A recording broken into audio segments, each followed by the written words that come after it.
Episode है, खास ही रहने वाला है और उसकी शुरुआत हो गई है। मन की बात में आप सभी का बहुत बहुत स्वागत है। जुलाई का महीना यानी मॉनसून का महीना, बारिश का महीना। बीते कुछ दिन प्राकृतिक आपदाओं के कारण चिंता और परेशानी से भरे रहे हैं। यमुना समेत कई नदियों में बाढ़ से कई इलाकों में लोगों को तकलीफ उठानी पड़ी है।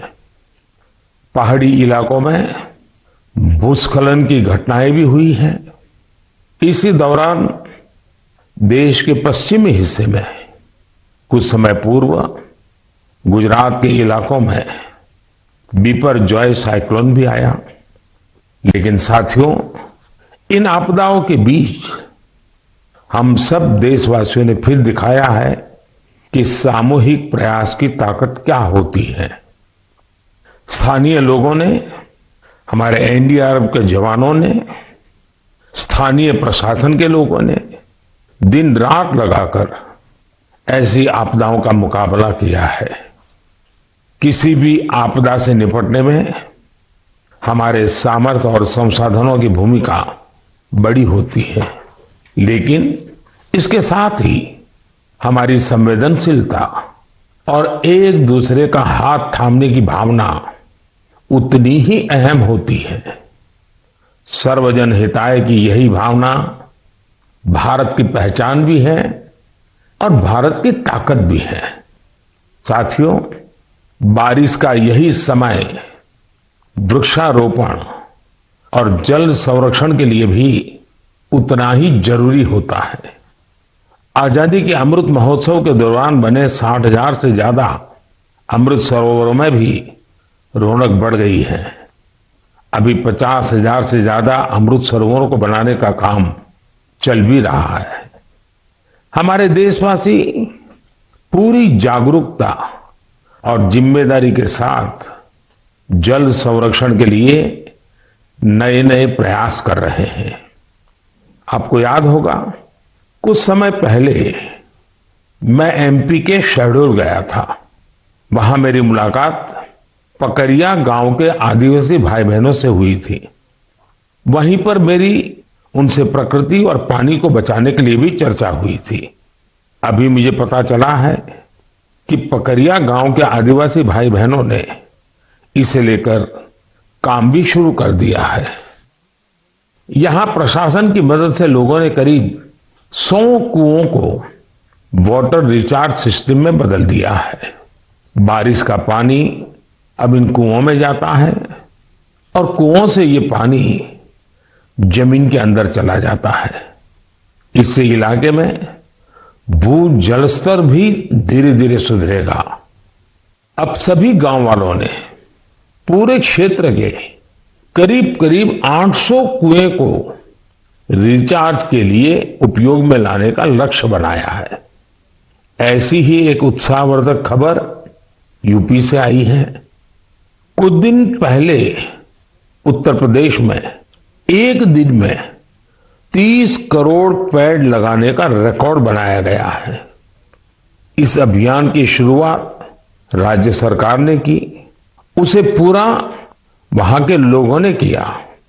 ऐसे प्रयास जन भागीदारी के साथ साथ जन जागरण के भी बड़े उदाहरण है।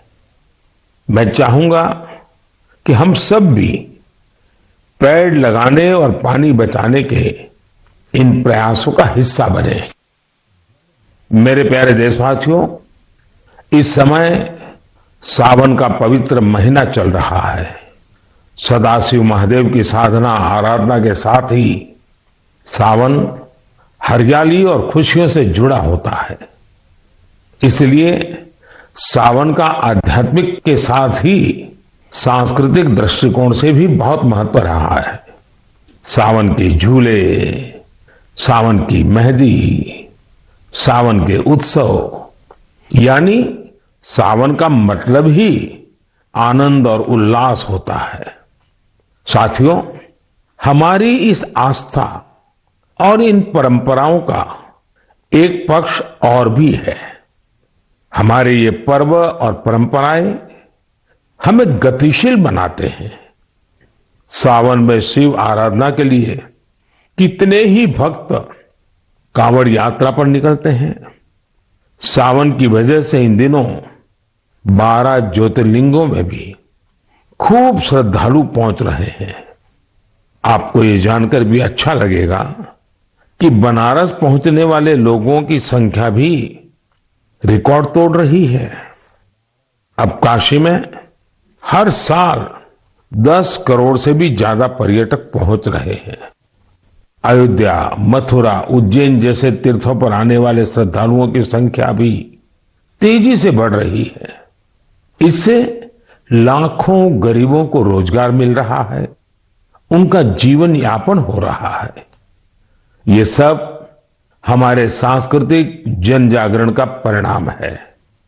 इसके दर्शन के लिए अब तो पूरी दुनिया से लोग हमारे तीर्थों में आ रहे हैं। मुझे ऐसे ही 2 अमेरिकन दोस्तों के बारे में पता चला है जो कैलिफोर्निया से यहां अमरनाथ यात्रा करने आए थे। इन विदेशी मेहमानों ने अमरनाथ यात्रा से जुड़े स्वामी विवेकानंद के अनुभवों के बारे में कहीं सुना था।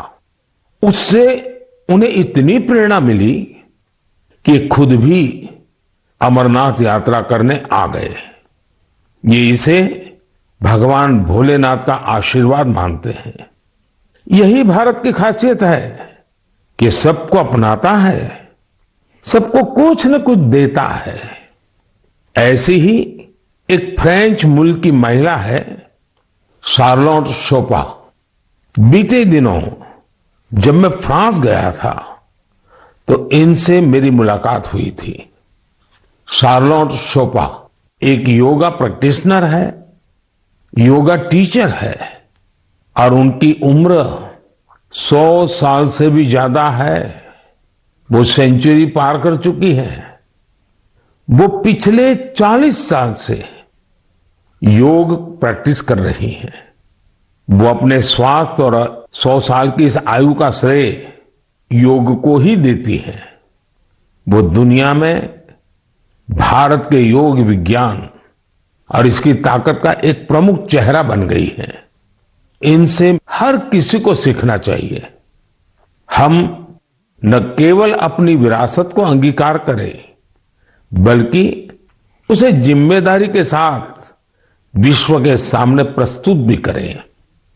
और मुझे खुशी है कि ऐसा ही एक प्रयास इन दिनों उज्जैन में चल रहा है।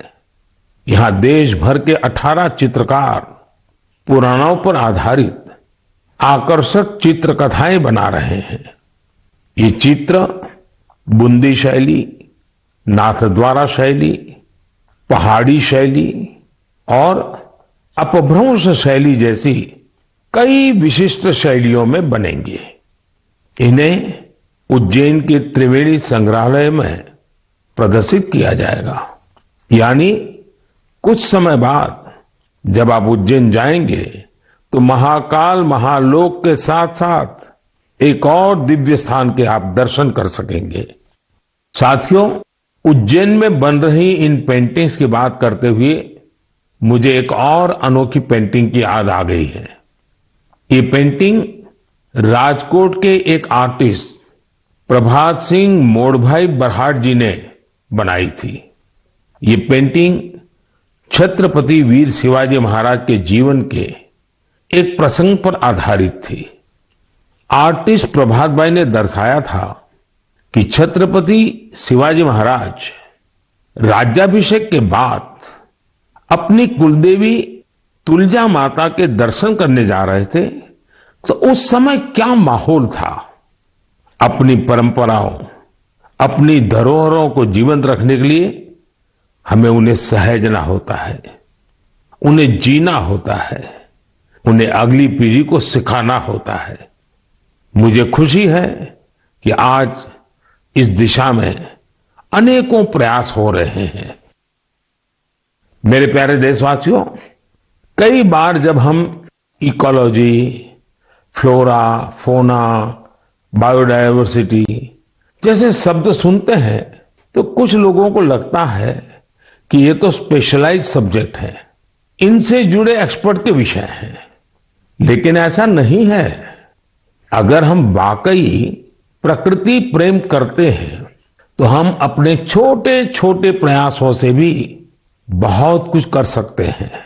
तमिलनाडु में वाड़ावल्ली के एक साथी हैं सुरेश राघवन जी। राघवन जी को पेंटिंग का शौक है। आप जानते हैं, पेंटिंग कला और कैनवास से जुड़ा काम है, लेकिन राघवन जी ने तय किया कि वो अपनी पेंटिंग्स के जरिए पेड़ पौधों और जीव जंतुओं की जानकारी को संरक्षित करेंगे। वो अलग अलग फ्लोरा और फोना की पेंटिंग्स बनाकर उनसे जुड़ी जानकारी का डॉक्यूमेंटेशन करते हैं।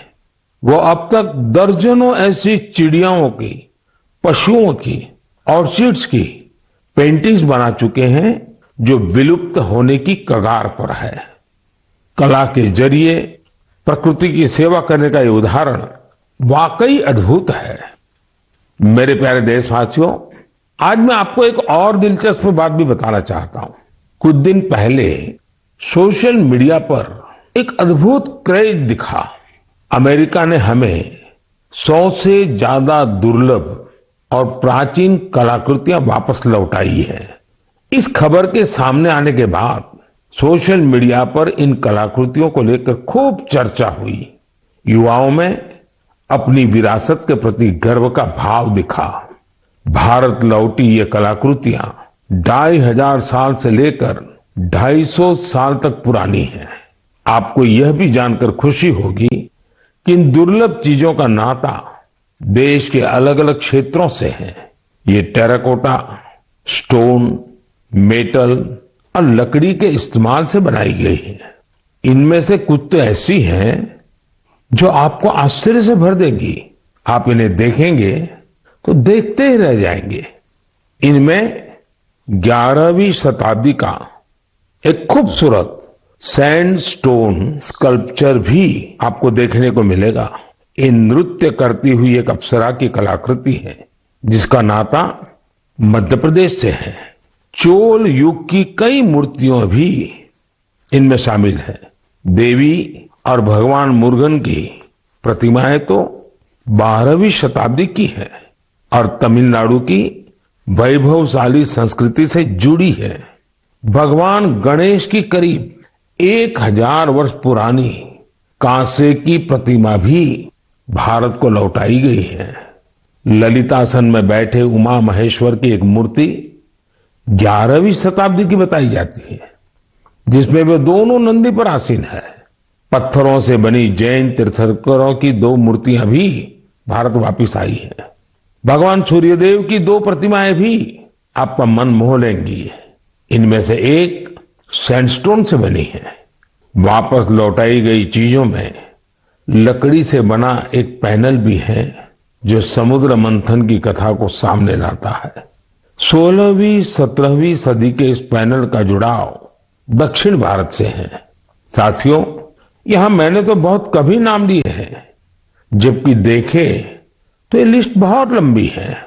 मैं अमेरिकी सरकार का आभार करना चाहूंगा जिन्होंने हमारी इस बहुमूल्य विरासत को लौटाया है। 2016 और 2021 में भी जब मैंने अमेरिका की यात्रा की थी, तब भी कई कलाकृतियां भारत को लौटाई गई थी। मुझे विश्वास है कि ऐसे प्रयासों से हमारी सांस्कृतिक धरोहरों की चोरी रोकने को, इस बात को लेकर के देश भर में जागरूकता बढ़ेगी। इससे हमारी समृद्ध विरासत से देशवासियों का लगाव भी और गहरा होगा। मेरे प्यारे देशवासियों, देवभूमि उत्तराखंड की कुछ माताओं और बहनों ने जो पत्र मुझे लिखे हैं वो भावुक कर देने वाले हैं। उन्होंने अपने बेटे को, अपने भाई को खूब सारा आशीर्वाद दिया है। उन्होंने लिखा है कि उन्होंने कभी कल्पना भी नहीं की थी कि हमारी सांस्कृतिक धरोहर रहा भोजपत्र उनकी आजीविका का साधन बन सकता है। आप सोच रहे होंगे कि यह पूरा माजरा है क्या? साथियों, तो मुझे ये पत्र लिखे हैं चमोली जिले की नीति माणा घाटी की महिलाओं ने। ये वो महिलाएं हैं जिन्होंने पिछले साल अक्टूबर में मुझे भोजपत्र पर एक अनूठी कलाकृति भेंट की थी। ये उपहार पाकर मैं भी बहुत अभिभूत हो गया। आखिर हमारे यहाँ प्राचीन काल से हमारे शास्त्र और ग्रंथ इन्हीं भोजपत्रों पर सहेजे जाते रहे हैं। महाभारत भी तो इसी भोजपत्र पर लिखा गया था। आज देवभूमि की ये महिलाएं इस भोजपत्र से बेहद ही सुंदर सुंदर कलाकृतियां और स्मृति चिन्ह बना रही हैं। माणा गांव की यात्रा के दौरान मैंने उनके इस यूनिक प्रयास की सराहना की थी। मैंने देवभूमि आने वाले पर्यटकों से अपील की थी कि वो यात्रा के दौरान ज्यादा से ज्यादा लोकल प्रोडक्ट्स खरीदें। इसका वहां बहुत असर हुआ है। आज भोजपत्र के उत्पादों को यहां आने वाले तीर्थयात्री काफी पसंद कर रहे हैं और इसे अच्छे दामों पर खरीद भी रहे हैं। भोजपत्र की यह प्राचीन विरासत उत्तराखंड की महिलाओं के जीवन में खुशहाली के नए नए रंग भर रही है। मुझे यह जानकर भी खुशी हुई है कि भोजपत्र से नए नए प्रोडक्ट बनाने के लिए राज्य सरकार महिलाओं को ट्रेनिंग भी दे रही है। राज्य सरकार ने भोजपत्र की दुर्लभ प्रजातियों को संरक्षित करने के लिए भी अभियान शुरू किया है। जिन क्षेत्रों को कभी देश का आखिरी छोर माना गया था, उन्हें अब देश का प्रथम गांव मानकर विकास हो रहा है। ये प्रयास अपनी परंपरा और संस्कृति को संजोने के साथ आर्थिक तरक्की का भी जरिया बन रहा है।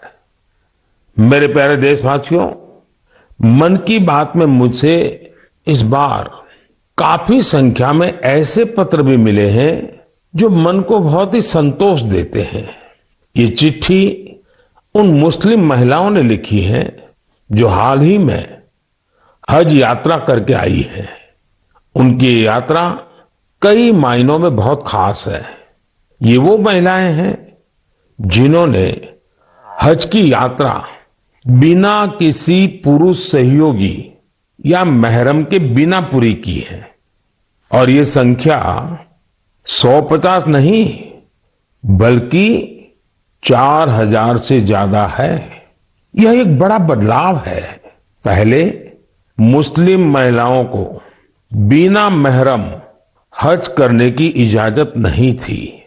मैं मन की बात के माध्यम से सऊदी अरब सरकार का भी हृदय से आभार व्यक्त करता हूं। बिना महरम हज पर जा रही महिलाओं के लिए खास तौर पर विमेन कोऑर्डिनेटर्स नियुक्ति की गई थी। साथियों, बीते कुछ वर्षों में हज पॉलिसी में जो बदलाव किए गए हैं उनकी भरपूर सराहना हो रही है। हमारी मुस्लिम माताओं और बहनों ने इस बारे में मुझे काफी कुछ लिखा है। अब ज्यादा से ज्यादा लोगों को हज पर जाने का मौका मिल रहा है। हज यात्रा से लौटे लोगों ने, विशेषकर हमारी माताओं बहनों ने चिट्ठी लिखकर जो आशीर्वाद दिया है वो अपने आप में बहुत प्रेरक है। मेरे प्यारे देशवासियों, जम्मू कश्मीर में म्यूजिकल नाइट्स हो, हाई एल्टीट्यूड में बाइक रैलीज हो, चंडीगढ़ के लोकल क्लब हो और पंजाब में ढेर सारे स्पोर्ट्स ग्रुप्स हो, ये सुनकर लगता है एंटरटेनमेंट की बात हो रही है, एडवेंचर की बात हो रही है। लेकिन बात कुछ और है। ये आयोजन एक कॉमन कॉज से भी जुड़ा हुआ है और ये कॉमन कॉज है ड्रग्स के खिलाफ जागरूकता अभियान। जम्मू कश्मीर के युवाओं को ड्रग्स से बचाने के लिए कई इनोवेटिव प्रयास देखने को मिले हैं। यहां म्यूजिकल नाइट, बाइक रैली जैसे कार्यक्रम हो रहे हैं। चंडीगढ़ में इस मैसेज को स्प्रेड करने के लिए लोकल क्लब्स को इससे जोड़ा गया है। वे इन्हें वादा क्लब्स कहते हैं। वादा यानी victory against drugs abuse. Punjab में कई स्पोर्ट्स ग्रुप्स भी बनाए गए हैं जो फिटनेस पर ध्यान देने और नशा मुक्ति के लिए अवेयरनेस कैंपेन चला रहे हैं। नशे के खिलाफ अभियान में युवाओं की बढ़ती भागीदारी बहुत उत्साह बढ़ाने वाली है। ये प्रयास भारत में नशे के खिलाफ अभियान को बहुत ताकत देते हैं। हमें देश की भावी पीढ़ियों को बचाना है तो उन्हें ड्रग्स से दूर रखना ही होगा। इसी सोच के साथ 15 अगस्त 2020 को नशा मुक्त भारत अभियान की शुरुआत की गई थी। इस अभियान से 11 करोड़ से ज्यादा लोगों को जोड़ा गया है। 2 हफ्ते पहले ही भारत ने ड्रग्स के खिलाफ बहुत बड़ी कार्रवाई की है। ड्रग्स की करीब 1.5 लाख किलो की खेप को जब्त करने के बाद उसे नष्ट कर दिया गया है। भारत ने 10 लाख किलो ड्रग्स को नष्ट करने का अनोखा रिकॉर्ड भी बनाया है। इन ड्रग्स की कीमत 12,000 करोड़ रुपए से भी ज्यादा थी। मैं उन सभी की सराहना करना चाहूंगा जो नशा मुक्ति के इस नेक अभियान में अपना योगदान दे रहे हैं। नशे की लत न सिर्फ परिवार बल्कि पूरे समाज के लिए बड़ी परेशानी बन जाती है। ऐसे में यह खतरा हमेशा के लिए खत्म हो, इसके लिए जरूरी है कि हम सब एकजुट होकर इस दिशा में आगे बढ़े। मेरे प्यारे देशवासियों, जब बात ड्रग्स और युवा पीढ़ी की हो रही है तो मैं आपको मध्य प्रदेश की एक इंस्पायरिंग जर्नी के बारे में भी बताना चाहता हूं। ये इंस्पायरिंग जर्नी है मिनी ब्राजील की। आप सोच रहे होंगे कि मध्य प्रदेश में मिनी ब्राजील कहां से आ गया। यही तो ट्विस्ट है। एमपी के शहडोल में एक गांव है विचारपुर। विचारपुर को मिनी ब्राजील कहा जाता है। मिनी ब्राजील इसलिए क्योंकि ये गांव आज फुटबॉल के उभरते सितारों का गढ़ बन गया है। जब कुछ हफ्ते पहले मैं शहडोल गया था तो मेरी मुलाकात वहां ऐसे बहुत सारे फुटबॉल खिलाड़ियों से हुई थी। मुझे लगा कि इस बारे में हमारे देशवासियों को और खासकर युवा साथियों को जरूर जानना चाहिए। साथियों, विचारपुर गांव के मिनी ब्राजील बनने की यात्रा 2-2.5 दशक पहले शुरू हुई थी। उस दौरान विचारपुर गांव अवैध शराब के लिए बदनाम था, नशे की गिरफ्त में था। इस माहौल का सबसे बड़ा नुकसान यहां के युवाओं को हो रहा था। एक पूर्व नेशनल प्लेयर और कोच रईस अहमद ने इन युवाओं की प्रतिभा को पहचाना। रईस जी के पास संसाधन ज्यादा नहीं थे, लेकिन उन्होंने पूरी लगन से युवाओं को फुटबॉल सिखाना शुरू किया। कुछ साल के भीतर ही यहां फुटबॉल इतनी पॉपुलर हो गई कि विचारपुर गांव की पहचान ही फुटबॉल से होने लगी। अब यहां फुटबॉल क्रांति नाम से एक प्रोग्राम भी चल रहा है। इस प्रोग्राम के तहत युवाओं को इस खेल से जोड़ा जाता है और उन्हें ट्रेनिंग दी जाती है। ये प्रोग्राम इतना सफल हुआ है कि विचारपुर से नेशनल और स्टेट लेवल के 40 से ज्यादा खिलाड़ी निकले हैं। ये फुटबॉल क्रांति अब धीरे धीरे पूरे क्षेत्र में फैल रही है। शहडोल और उसके आसपास के काफी बड़े इलाके में 1200 से ज्यादा फुटबॉल क्लब बन चुके हैं।